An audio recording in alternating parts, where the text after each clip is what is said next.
In the aftermath of Bafana's nervy 3-2 AFCON win over Zimbabwe, coach Hugo Broos has reiterated his call for solid defensive play from the team. On Monday evening, the whirlwind of celebration had hardly settled in the South African camp when Bruce shared his thoughts on the team's defensive performance and highlighted significant concerns as they prepared for their round of 16 clash. He said that after the team took a 7th-minute lead, the team fell asleep and allowed Zimbabwe back into the game.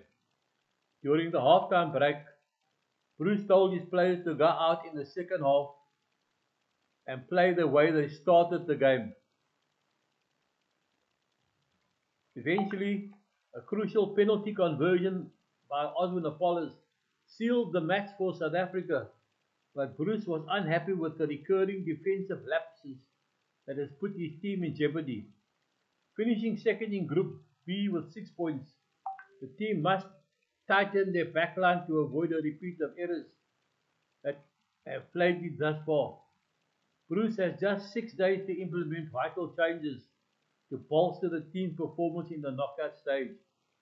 Bafana's high-stakes round of 16 match will be on Sunday in Rabat against a Group F opponent.